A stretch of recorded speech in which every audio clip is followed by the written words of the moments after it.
Welcome to McGuire on Wrestling. What do you guys want to talk about? Let's give the people what they want. Professional wrestling. With Mike McGuire. The happiest Canadian camper in the world. Tell me when I'm telling lies. Give me a hell yeah. I am a firm believer that nobody tunes into a radio or a podcast to hear people complain. Well, then again, this is a wrestling show, so maybe you do tune into this to hear people complain, but not about their everyday lives. So I'm just going to say it once.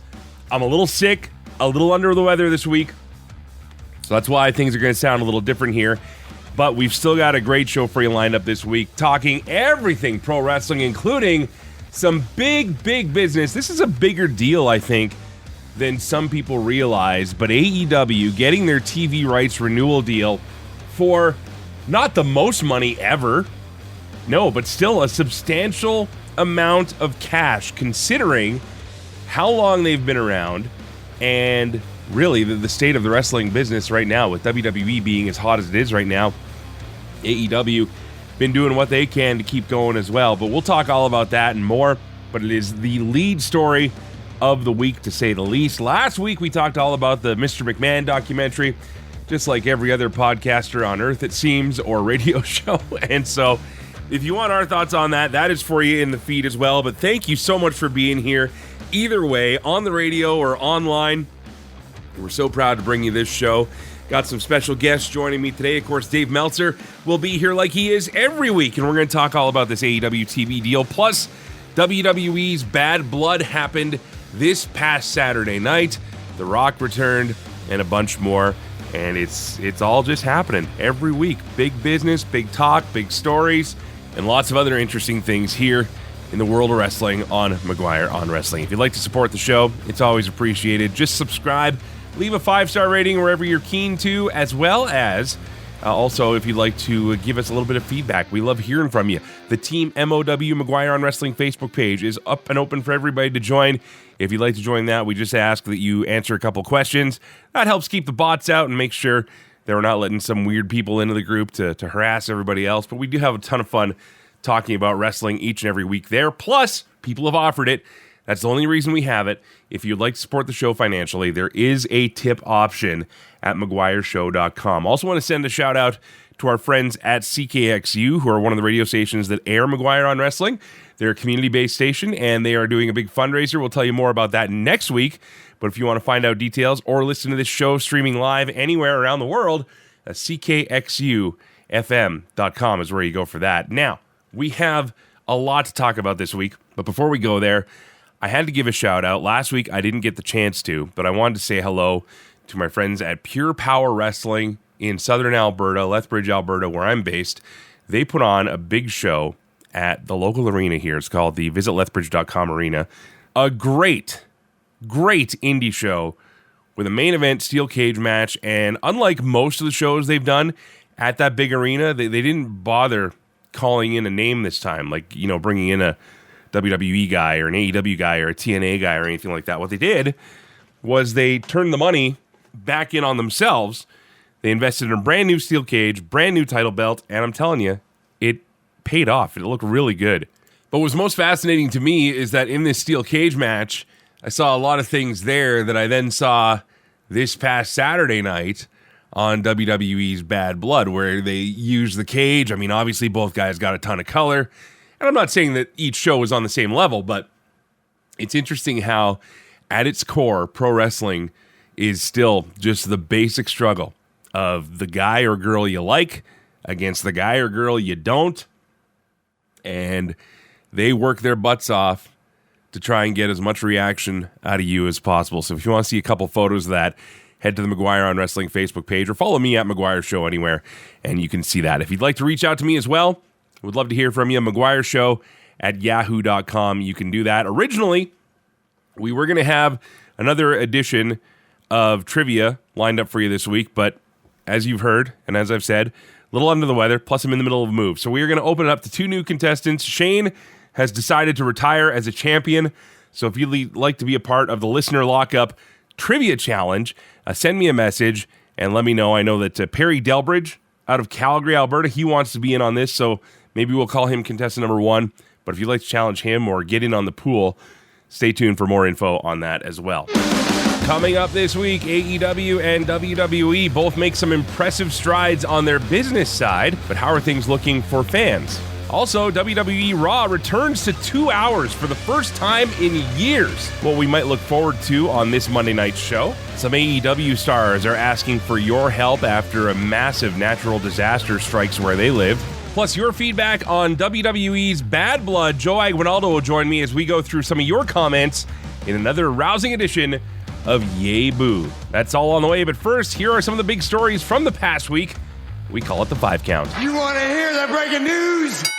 Over $550 million over 3 years is reportedly what AEW will be getting with their new TV Rights Renewal Deal with Warner Brothers Discovery. They will also have their content simulcasting on Max TV, as well as carrying their pay-per-view events on Max. Now, traditional pay-per-view carriers will still have the pay-per-views available to you, plus sites like ppv.com, Triller, and others will also be continuing to carry the pay-per-views. What is most notable about the story on the pay-per-views, though, is that they will not be included as part of your Max subscription like WWE does with Peacock or the upcoming Netflix deal. Instead, what's going to happen is that the pay-per-views will be available on Max in the US for a discounted price. Now, the actual pricing numbers have not been released, but when they are, we'll be sure to let you know about it. Well, last night, as the celebration continued for Cody Rhodes and Roman Reigns in the ring, Dwayne Johnson would make his return.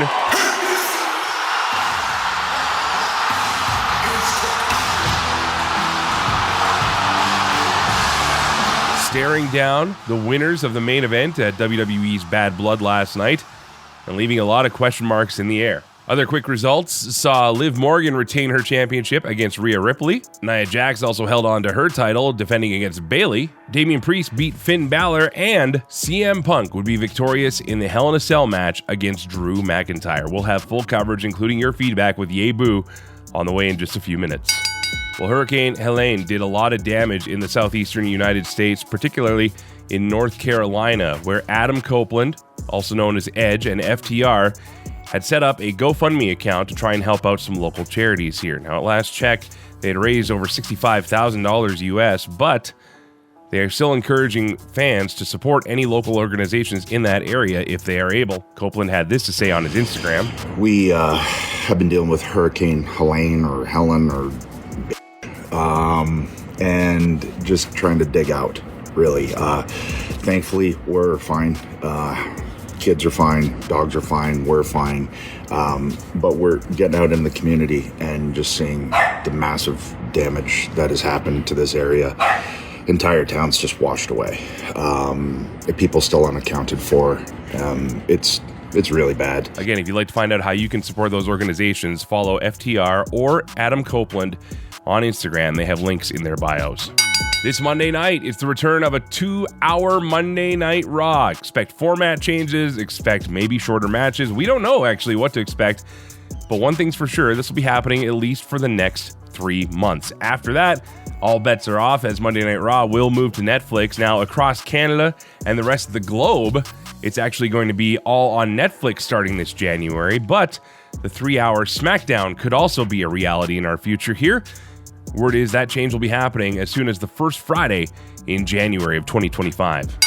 And I don't know how this guy and I never crossed paths, but the Alberta wrestling scene in particular is mourning the loss of Gordon Glynn, also known as Viking Lord Vince Austin. Now, Glynn actually had several characters throughout his iteration in Alberta independent wrestling, but one thing's for sure, he was well known among the scene and to several of this generation's up-and-coming indie wrestlers. Glynn's dying wish was reportedly to be buried next to his family in Newfoundland, and being in Alberta, that is obviously a very hefty task. There has been a GoFundMe set up, which you can find on the McGuire on Wrestling Facebook page, as well as in the link to this week's episode. The family is asking for a $12,000 goal to help get Vince's remains to his homeland. You're listening to McGuire on Wrestling. Coming up next, Dave Meltzer is back. We're going to go all through the AEW TV deal and why this is a bigger deal for wrestlers, fans, and of course the company than maybe even everybody's letting on right now. Plus, your feedback to WWE's Bad Blood with another edition of Yay Boo, and a lot more still to come. Thanks for being here. If you're here, you're a part of Team MOW. Join us on Facebook at Team MOW McGuire on Wrestling and get in on the conversation. This is McGuire on Wrestling. Hey, yo, how many of you here came to listen to your same generic wrestling podcast? Or how many of you came to listen to the alternate commentary table every single Saturday? You're going to get our perspective of what the real fans of wrestling think, and no one does it like us. Subscribe and stream to the McGuire on Wrestling podcast feed anywhere where you're streaming your podcasts. Survey says one more for the Greek guys. Chair shot. It's time for the Wrestling Observer Insider with Dave Meltzer, McGuire on Wrestling. Well, joining us now, if you believe the internet, a 3% stakeholder in AEW. I know. I never realized how rich I am until the other day, you know, when people were telling me that I own 3% of this company that legitimately now is worth $2 billion, you know? Is that how it works out? Okay, I'm going to need your help with the math here because we've heard numbers of losses and gains and everything else throughout the years here. But let's start out. AEW getting the renewal deal. It has been announced now. We'll go through the specifics in a bit. But dollars and cents wise, Dave, I think you'd put out a number around 170 or 180 million dollars, somewhere around there. It's $555 million for 3 years, which works out to 185 million a year. Okay, and now that's not all cash though. Some of that is valuation based on promotional value and carrier and things like that, right? I don't know that. I've had people speculate that. Okay. It's certainly not what I was told, but I did not. I can ask more. But it's yeah. I mean, it's certainly what I was under the impression that's the cash value. Yeah. Well, either way, I mean, they determine these values in so many different ways, but safe to say, AEW has done what a lot of people were suspecting they wouldn't be able to do, and that is not only get this thing renewed, but actually, it looks like now, provided they don't go on an even bigger spending spree in the future, actually start to make some money with this thing.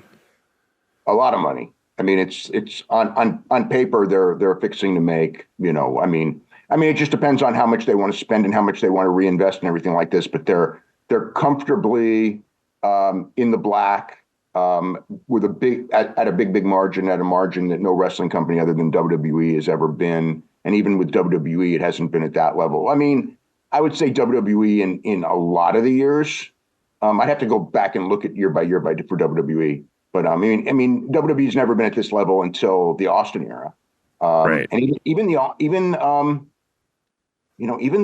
era, it wasn't that big because they lost all that money with the XFL. Right.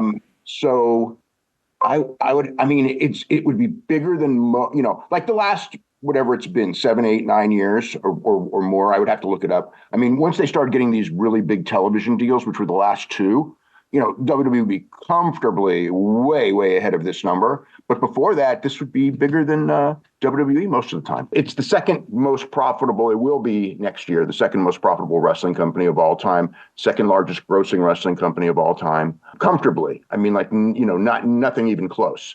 And so, you know, at the end of the day, you know, as far as a business, you know, you can argue good and bad in AEW and everything is subject to taste. And there certainly is a loss of popularity, but as far as the business part goes, I mean, he won. That's where people are going to look now. There's always going to be people that are speaking to find a way for something to fail, right? And they're going to say, "Oh, well, the crowds aren't as big right now. Oh, well, the numbers aren't as high." They have a legitimately big problem with 18 to 34, and the reason they do is because WWE is so strong, and it's very, very hard to be the number two. I mean, like when the number one is not strong and you're competitive with it, number two is not a bad place to be, especially a growing number two. When number one is on fire, number two is real tough because now you're like minor league, and then there's a lot of people who won't. And then, I mean, that's what really happened to 18 to 34s more than anything else. That's the people who buy most of your tickets, and that's the people who buy most of your merchandise. But the thing is that they are no longer reliant on tickets and merchandise at all. You know, if they do a really bad house show business and they lose a couple million, so what? You know, I mean, it's better to make it, you know, but it's not, there's no dire need, so to speak. You know, but you don't want to keep falling. And, you know, people ask me, well, what do you think the bottom is? And I mean, I've been like from AWA and everything. There is no bottom. There is no bottom when it's going down, and you really want to avert that. But there's a possibility that going to max in 52 million homes, although I'm not sure if that's the number in the U.S., but it's a lot of homes that they've never been in that will be exposed to the product. I don't know how many viewers or not new viewers or whatever they'll pick up on that, but it's a possibility that will help with younger viewers because younger viewers are probably going to be more likely to have streaming. So there is that. But even so, I mean, they're in good shape. Of course, it's only 3 years guaranteed, so it's not like I could say like it's going to be like this forever. We don't know, and the landscape of television, streaming, and everything else of media, where's WBD going to be? I mean, they might get sold again. They may have new owners that don't want it.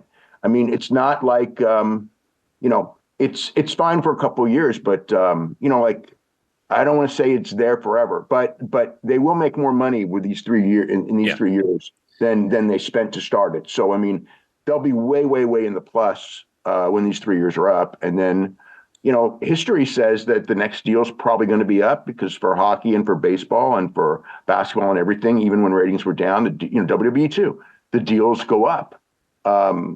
Just because it's something that still draws enough people, as more and more things get diluted. Pro wrestling is still something that draws enough people at a regular basis that it's actually pretty good for streaming. Because streaming, you want some immediacy, and the one thing a weekly wrestling show is it's immediacy every week. I think it's going to be an entirely different landscape in 3 years too. I think it's going to be even more dependent on streaming moving forward. Of course, and that industry is getting more and more competitive for video content. So, I mean, the bottom line here is that we could go into all the semantics here. AEW has had a good thing happen to them. So, I mean, congratulations. Triple H said it on their side too. It's not a sprint, it's a marathon. And I think that when WWE had their downtimes, which have been many as well, I mean, it was that guaranteed TV income that kept things afloat, especially in these later years, obviously. But I mean, now everything seems to be firing on all cylinders for them. We'll talk about WWE in the next segment coming up here. But overall, with AEW's windfall here, with the new TV renewal deal with WBD, that guaranteed income coming in, where do you see a future plan for an AEW being successful? Should they be investing more into production? Should they maybe reevaluating talent and maybe trying to lock in guys and girls for bigger deals? Where do you think they can focus some of this windfall to help them grow even bigger? I mean, as far as talent, I mean, he was always willing to spend for talent, so that's not going to change. It depends on what he needs. Like if he gets the Fox deal, if he gets that, then you probably really want more talent that can be, like main talent. If not, he's got too much talent still right now. Right. He can't service everyone that he's got. And that's a problem because people get unhappy. And, the young guys, which is the key, the young guys don't improve fast enough if they're not wrestling regularly. So I think that there's a lot of things that I would work on and change and things like that. But I would really, TV production would be key. Public relations and publicity and everything like that. They rely too much on Twitter. I think they should really be going gung ho, and they've started to do this, getting their guys out to do a lot of media, especially in local markets when they're going into the shows. More spent on local marketing. I think that I'm usually not one pro lowering ticket prices because I've never really seen that long term that helps. Right. But I am very much feeling lowering the low price, like not necessarily the ringside price because people buy those tickets, but the low price because you really do. I mean, now, especially now that, like, let's just say the difference between $140,000 gate and $200,000 gate. And maybe with the high prices, we can maybe get 200 instead of 140, but less people, so to speak. Mm-hmm. I think that like that 60,000 with this television thing, that's really not important. And it's more important to have a lot of enthusiastic people in those buildings every week. You don't want to give the tickets away because you do that once and then you're, in the market, everyone expects it. But I think that the idea of a lower ticket price to get lots of people in that may, even WWE, when it comes to TVs, obviously not pay-per-views anymore, but for TVs, they're still in a lot of markets going, with low get-in prices. I know that I just saw Philadelphia. They just cut 30% off the Philadelphia prices. It was only a special for a couple of days, but still. Right.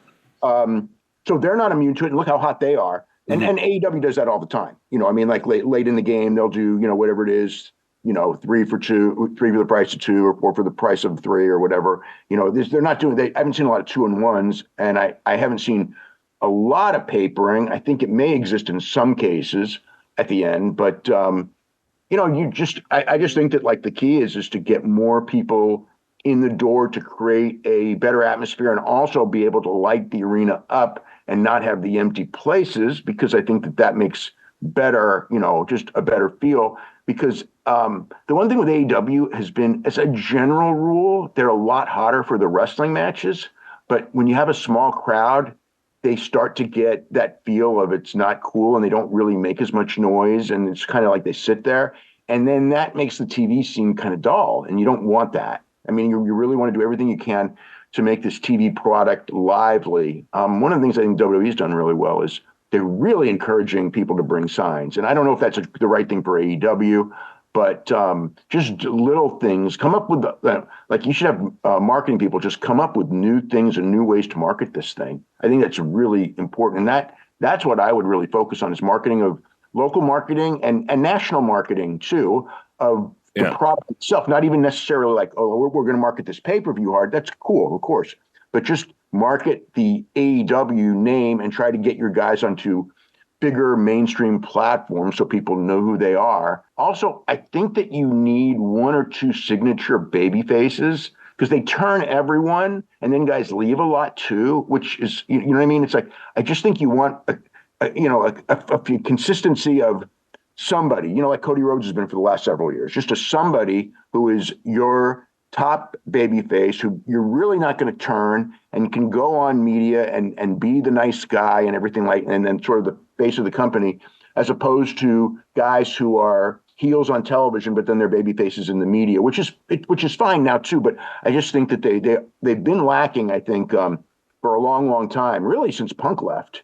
And even before Punk left, because Punk Punk, when he came back after the brawl, was, half the people didn't like him anyway. So I would say until the brawl with Punk, they did have it with Punk, and they kind of had it with Adam Page for a while too. Not quite at that level, but now it's like, Adam Page is a heel, and Bryan Danielson's gone back and forth, Moxley's gone back and forth, Swerve's gone back and forth, and it's like you don't have that. You just don't have that consistent 1 or 2 guys that the fans can count on. And initially they had tried that with Jericho, and I think, honestly, after having him on this show, people are still 50-50 on Jericho, but I got to say, as far as being a guy who represents the business and a company and is a superstar name that people know, he could still be that guy. I just, again, Jericho's great being a heel, So Jericho's great with the media. There's no doubt. Yeah. Jericho's great with the media, but circumstances that are not even his fault have led to the fact that he kind of has to be a heel right now. He was on a show, I think it was in LA, but whatever market it was, doesn't matter. And I remember the hosts were just going like, "Why are you a bad guy?" And he goes, "The fans make the choice, and it's just what I have to be right now." It's like, I'm not, he goes like, "Yeah, I'm not," because they're going like, "You're such a nice guy, you're not a bad guy." And it's like, I know I'm not a bad guy, but situation is that's what I have to be right now. All right, we're talking to Dave Meltzer from the Wrestling Observer and WrestlingObserver.com, as we do every week here on McGuire on Wrestling. The AEW TV deal is done, and we'll find out some more details. Before we just wrap this up here, ROH and Shockwave, 2 things that people are still wondering about. Have we heard any updates on what these 2 products might have in their future? ROH, nothing. Nothing. I know that there were some people who were thinking maybe ROH on True.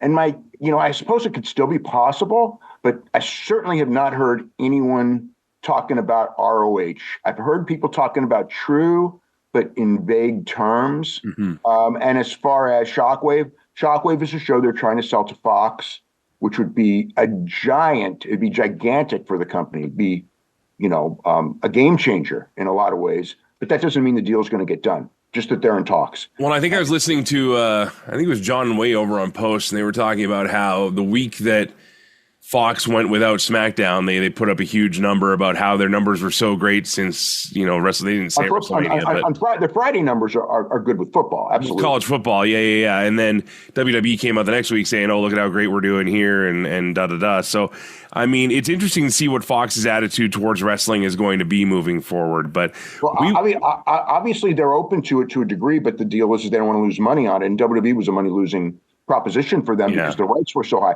So the point is, like, if AEW, if you get AEW for you got to remember, it's not the price they were losing money on the price they were paying. But if you get AEW and it's for, let's just say, 1/3 the price, it's a great deal for AEW and it's a great deal for Fox. The ratings won't be what SmackDown will be, and we all know that. But I have looked. There's several days a week that Fox can't do what AEW would do in that time slot. So it's not a bad thing. I mean, there's, you still have the stigma of the ads. I mean, there's a lot of advertisers, especially in the local markets. I talked to heard from an advertiser actually yesterday, and he was just basically saying, in the local markets, buying wrestling is not a big deal. And you know what I mean, as opposed to like a lot of other television shows where people would like to buy. So it's still that stigma, but an AEW show on Fox would beat its Tuesday numbers and its Thursday numbers the last couple of weeks.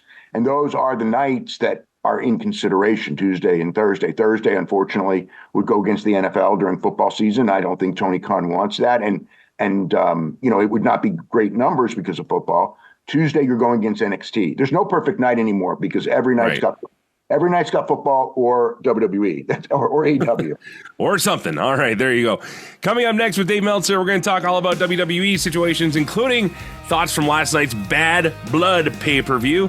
That's on the way here on McGuire on Wrestling. Thanks for listening to McGuire on Wrestling. To be a part of the show, follow our social media or leave a tip. Head to McGuireShow.com. This is McGuire on Wrestling.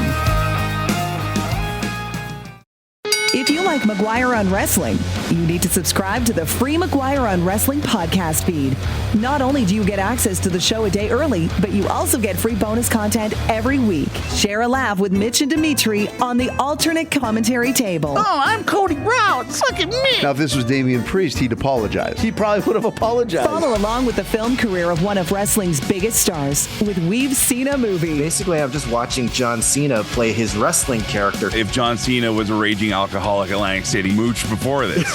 Get all these shows, exclusive interviews, and more for free by subscribing to McGuire on Wrestling, wherever you get your podcasts.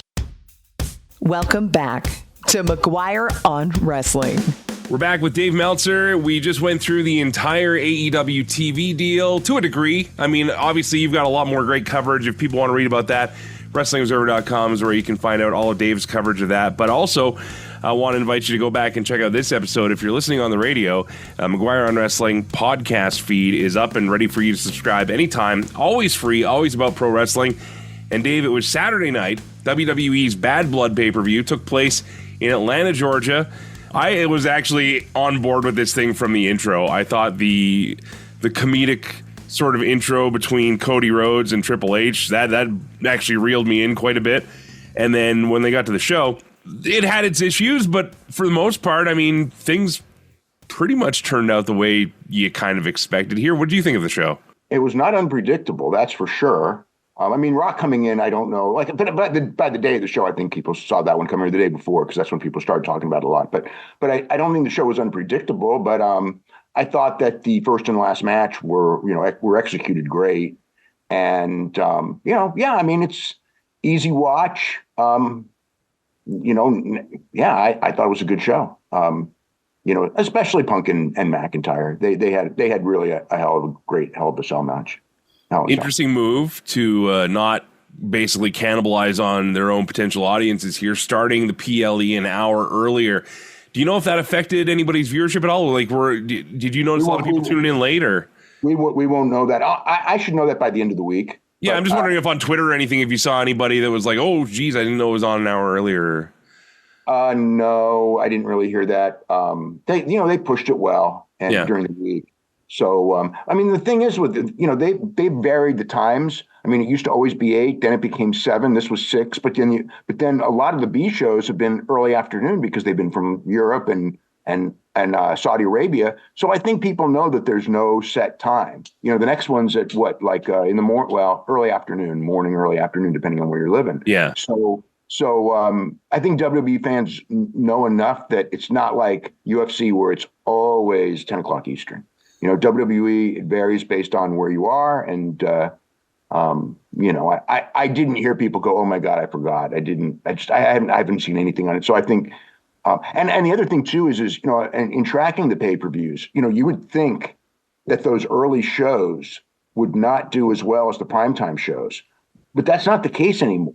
No. I mean, if it was 5 years ago, I mean, I would, and they did this. Yeah, it made a huge, when they first started going to Saudi Arabia doing those early shows, they did not do anywhere close to what they would do with primetime, but people are used to the fact that it changes. And like the Berlin show was a big, big success. And that was early afternoon. The Toronto show, was not, a big, big success as far as viewers compared to some of the other shows. And it was in primetime. So it's the show. People, if it's matches people want to see, they're going to see it. And, it just depends on, the star power, basically the main event. And I think that the Hell in a Cell was strong. I think Cody and Roman Reigns as a tag team was strong. So I expect this show to have done very, very well. Maybe it's just because I'm getting older. Maybe it's because I don't work as many weekends anymore. But, man, I love the idea about a North American matinee pay-per-view. I think that would be awesome. But that's just me. Anyway, let's talk about the actual show itself here. Outside of the numbers here, I mean, storyline, we got some decent progressions here. One thing that happened after the show a lot of people are talking about, there's a piece of footage making its way around the internet right now, actually a few different ones, of fan cam footage of Kevin Owens beating down Cody Rhodes and a heel turn. This was not talked about in the post-show presser at all. This is only now starting to make its way onto social media from WWE. This is a totally different way of starting an angle out with actual, quote, fan cam footage out there. I mean, this is definitely trying something different out of the box here. What do you think the strategy is with that? Well, I think that the key is that they didn't want Kevin Owens to attack Cody Rhodes and have everybody cheer. So they did it in a way where that wasn't going to happen. Because the couple of times they were about to tease Kevin turning, everybody in the building, they were just waiting for him to turn. Right. And they ran off. And it's like they learned their lesson, Becky Lynch and Charlotte Flair, and there's others. Yeah. You do something like that, everyone would cheer Kevin Owens turning on Cody. And it's not good for Cody to have him in that position. So do the smart thing.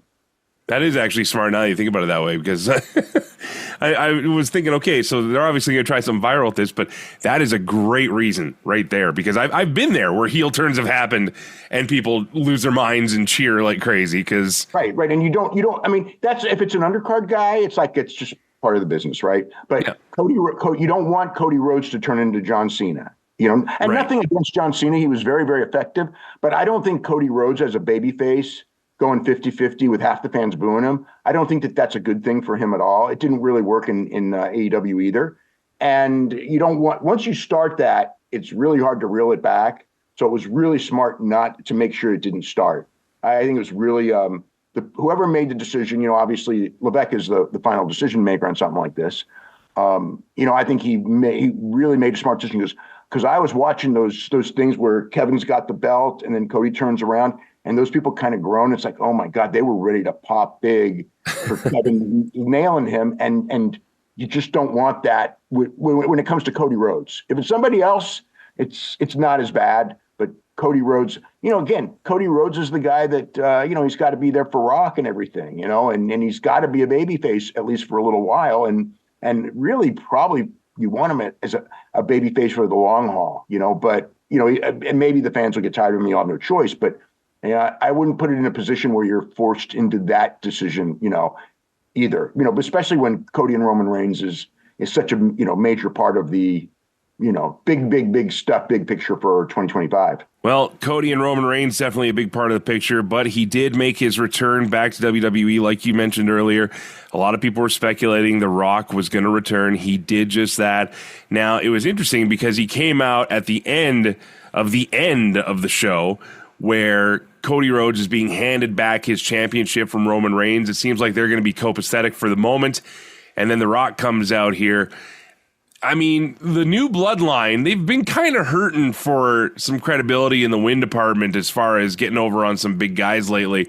And this obviously doesn't help them. Do we find out that The Rock is the guy orchestrating the whole thing, do you think? Or where does it make sense to put Dwayne? It doesn't matter because Dwayne's going to do what Dwayne wants to do. That's fair. You know what I mean? If you go in there, hey, Dwayne, why don't you work with the bloodline and give Solo and these guys credibility? I mean, if he wants to do it, he'll do it. But if he doesn't want to do it, it's kind of like, you can't force him to do anything, that he doesn't want to do. So would that make sense, though? That would make more sense, right? To help right now and then maybe move towards something bigger at Mania? Yeah. But I don't think that you want, do you want him to overshadow everyone to such a degree when he's never going to be around? Well, he already does. Like he did last night. Like, look at what happened to the show. Yeah. But it's not going to be like a thing like, oh, Rock is the leader of this group, but he's never there. I don't know. I mean, look, there's no bad ideas. They're in a situation where anything is fine, but like with Dwayne, it's like he's just going to do what he wants to do. Yeah. They obviously they try to keep Jacob Fatu strong, probably for singles matches with Cody and Roman down the line. Solo kind of, he's going to be the one who takes the pins now. I thought that they would, go with a Roman Solo singles match. And now I feel like, they could do it, but they don't have to anymore. Because, that's kind of like what last night was, just Roman getting that revenge. Although, he still hasn't gotten his delay thing and he's still, the other guy's still the, portraying tribal chief. I mean, there's definitely stakes that they could do Roman and Solo Sikoa with going forward. And it was only in a tag. So there's still a lot of, there's still a life in doing a singles match with those two, with Stips. All right, we're talking to Dave Meltzer from the Wrestling Observer and WrestlingObserver.com, a little bit about WWE's Bad Blood pay-per-view that happened on Saturday night. Dave, from the business side of things, Triple H did come out and say that they've yet again hit another arena gate record. Are we near the ceiling on this for this, do you think? No, but it was a United States. It was not a worldwide. Okay. The worldwide record's still Berlin. He clarified that later because as soon as he said that, I said, wait a minute, the ticket prices weren't high enough to beat what they had in Berlin. Right. Which city was when they were in Scotland, right? They did the big show in Scotland and then they did the big show in Lyon, France. I mean, those ticket prices were higher. This was a bigger building, but it's like I didn't think that it was like this was a $3 million gate, and I don't think it was, but it was the arena, not indoor record, because some of those stadiums have been indoor stadiums, but it was the arena gate record for the United States, which is, I mean, it's still something to brag about. It's something big. Yeah. Still money. Mathematically, can Vancouver beat that? Probably. Yeah. And Vancouver's a really good market. It depends on what the ticket prices are. And, The thing is, there really was a lot of interest in this one because the secondary market price was really high. I mean, it was $225 2 days before, which was the low price on the secondary market, which is very, very, very high for a WWE show. I mean, the interest level, and it was Cody and Roman as the team that really sparked it. The Hell in a Cell was strong, of course, but it was the Cody Roman team, and that was a big deal this week, to get people who really want to see the show. Big crowd, at high prices, of course. Yeah. But I mean, as far as for the big shows, I don't think I think that it's, Mark Shapiro basically said that we're underpricing big shows in WWE. So that tells me that the prices are going to rise. All right, Dave, last thing for you this week, tomorrow or Monday night, depending on when you're listening to this on the radio or online. Monday night, we go back to 2-hour Raw for the first time in years. Yep. What do you think the strategy is for this? Are we going to try and cram as much as we can into this? Shorter matches? Is everything going to stay the same? What do you think? Well, there's two alternatives. Alternative one is a lot of the mid-card acts aren't on television, and the top acts get the exact same time, or everybody gets cut back significantly in time, other than maybe, the tippy top guys, maybe they don't get cut back, but everybody else does. And I don't know which they're going to do, and I don't know that they do. It's a new game. It's a new game, and it's a temporary game because once you get on Netflix, you don't have that restriction. With Netflix, I mean, the beauty of the Netflix show is that, if you want to go 2 hours and 24 minutes this week, you want to go 2 hours and 54 minutes, you can do whatever you want. Right. If you want to go 3 hours and 15 minutes, God bless them. You know what I mean? So it's like this. It's basically a thing. We've got a couple of months of this where you do have to be very, very vigilant with time management, which is going to be difficult because with 3 hours you get a lot of leeway that you're not getting with 2 hours. A lot, but it's temporary because. And again, I mean, and SmackDown may go to 3 hours in January. I mean, that's absolutely on the table. So, they've loaded up this show. I mean, card wise, you've got Jey Uso against Xavier Woods defending the Intercontinental Championship.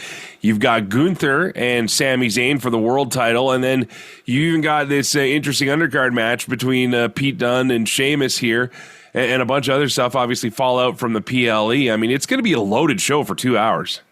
Yeah, and I think again, 2 hours will help ratings because you don't have the third hour dragging it down, and Dwayne's on the show, so there's going to be a lot of curiosity because of that, and a lot of curiosity. I think SmackDown's going to have a lot of curiosity because of where does Cody and Roman go. So I think this week's probably both Monday and Friday. Even though we were in the baseball playoffs and competition's tough and there's football, I think they're going to fare pretty well on both shows this week. Maybe all three because NXT still. I think NXT. I don't know if it'll be as strong as last week, but I think NXT will still be strong this week. Yeah, that was a great show too. You know what? So much more to talk about, Dave. I wish we had 3 hours of our own every week, but that would be a little much. Nevertheless, you have a ton of content people can read and check out every week. WrestlingObserver.com. Dave, what are some latest things people can read about? Yeah, so I mean, this Observer is a big one because it really goes into the details. Kind of goes through different ways, profit and loss. What is in the detail? What's the situation with pay-per-views? What is still unknown because not everything's known.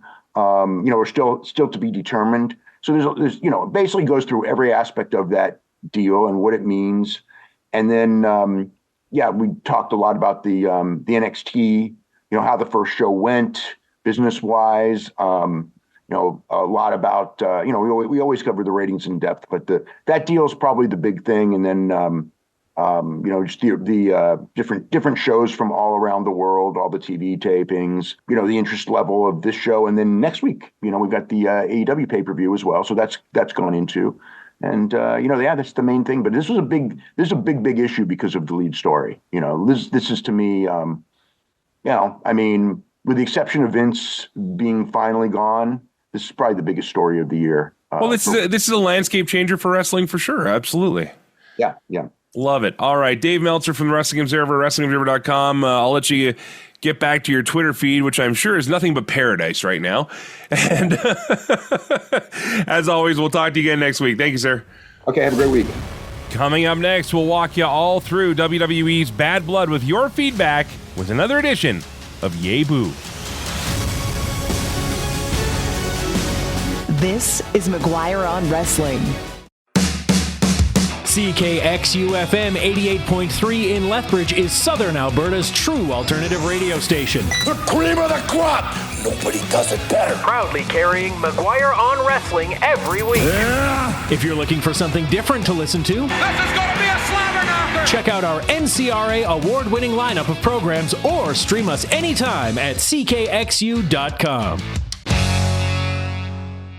Yay boo, it's lots of fun to do. If you like it, holla yay. If you don't, you holla boo. Welcome back to McGuire on Wrestling. As we try and do after every major pay-per-view or premium live event, it's another edition of Yay Boo, where we turn to you for your feedback using the simplest of cheering metrics. Joining me for this segment, as he always does, Joe Aguinaldo. How are you, sir? Yay!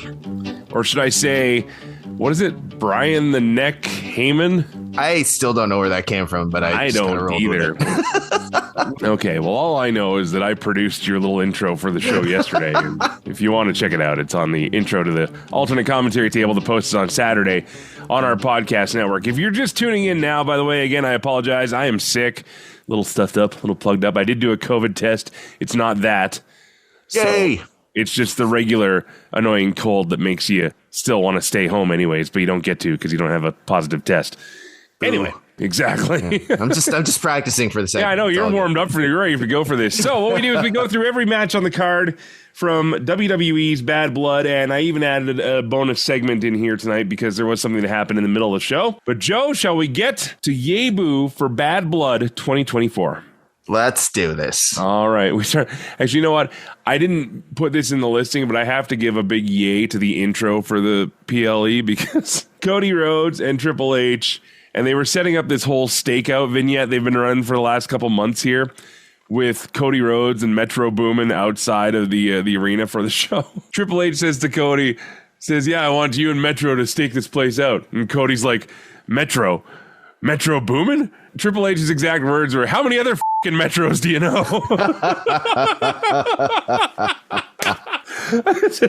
I died, so that gets a bonus yay right off the hop here. But we'll give that one a bonus yay for sure. All right, we start off with the much anticipated blow-off match, Hell in a Cell, CM Punk versus Drew McIntyre. They were up one apiece, and this was the war to settle the score. Oh, God, yeah. A term from the 1980s. Overall, I mean, both guys put a lot into this thing. Not a lot of crazy stunts, which I appreciate out of this. So, I mean, the match overall gives me a yay. I thought the drama was great. I thought the potential finishes were great, the false finishes. And you know what? I know you're going to boo it because CM Punk won, but I don't know how you can objectively boo this match otherwise because, I mean, these guys brought a lot of old school tactics to basically a really big cage match. All joking aside, it was a really good match, even though I'm not a huge fan of the Hell in the Cell concept.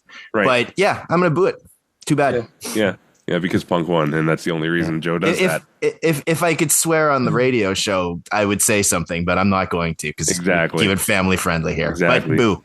Even though boo. I beeped myself out earlier, but that's okay. Well, let's get to the fan feedback here.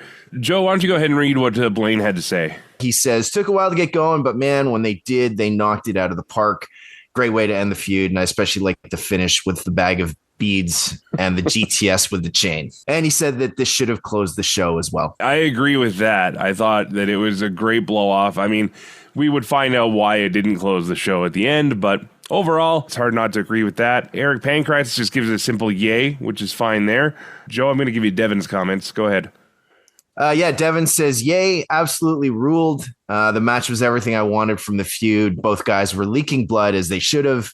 I didn't even mind the bracelet thing as it was creative. Yeah, and for those who didn't see it, basically instead of the bag of thumbtacks, it was a bag of those red, white, and blue beads that were comprising the bracelet, and it was okay. It was okay.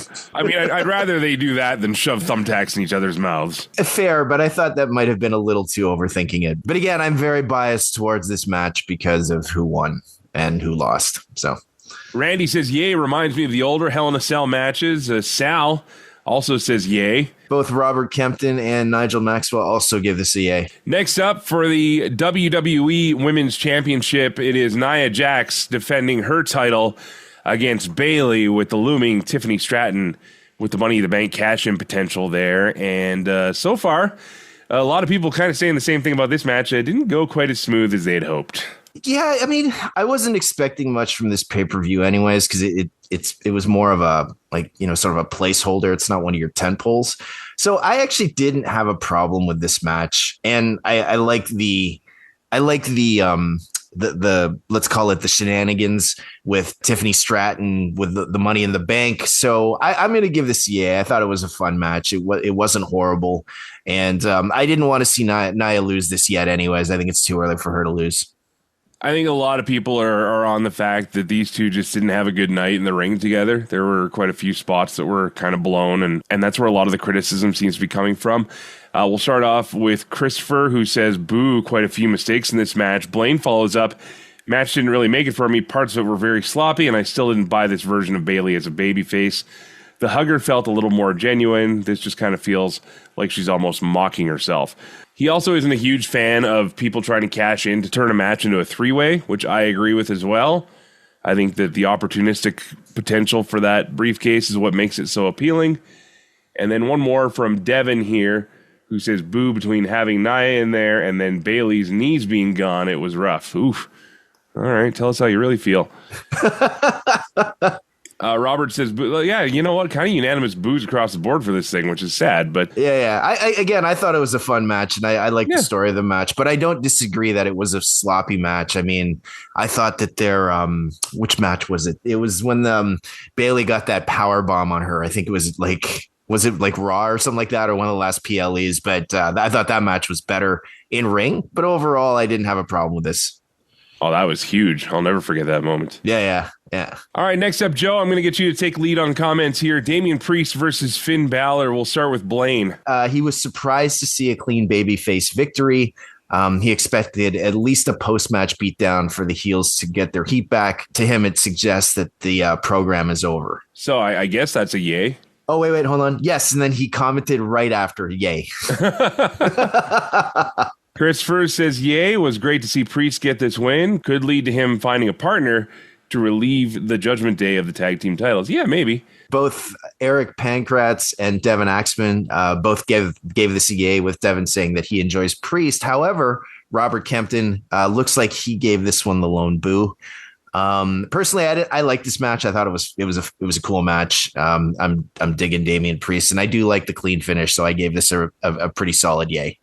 Both guys know what they're doing. I'll give it a yay as well. I mean, it was a fine match. It was nothing to write home about, but I mean, at the same time, it progressed the storyline nicely, and it gives a decent holding pattern for both guys right now. Like, neither guy really looked that terribly weak in the whole thing. So next up, we're going to go to the segment here of Gunther interrupting Triple H announcing the Crown Jewel Championship, which will be defended between the Women's World and WWE Champion, as well as the Men's World and WWE Champion. So basically, it's an Ultimate Championship is what it is. It'll be determined once a year for whichever champion. I don't think this means they have to carry both belts the whole year, though. That would be terrible. That would not be cool. Nevertheless, Gunther comes and interrupts, saying that, you might as well just give me the belt now because I'm going to be the champion anyways.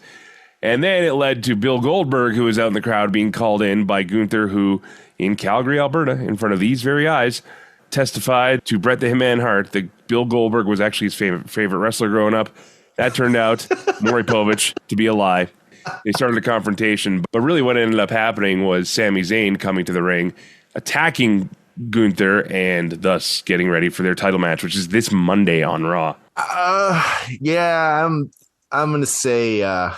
me personally, I'm going to give this a boo. I didn't really care for it. Again, Gunther was fine. I get the idea with Goldberg, but for the most part, it was like, dude, did we really need this? No. I think Gunther's gold, so I love it. I love it. And anytime you get to make fun of Goldberg, I'm all for it. All right, just real quickly on the board, though, Blaine, actually, oddly enough, Blaine, he wasn't excited about the match, but he gave it a yay because he thought that the hype was real.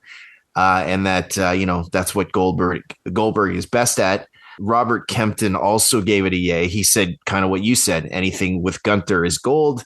But Matthew Smith, myself, and Eric Pancratz just gave it a boo or a meh. There you go. Okay, the Women's World Championship. Rhea Ripley chasing the championship from Liv Morgan with Dominic Mysterio in a shark cage outside the ring.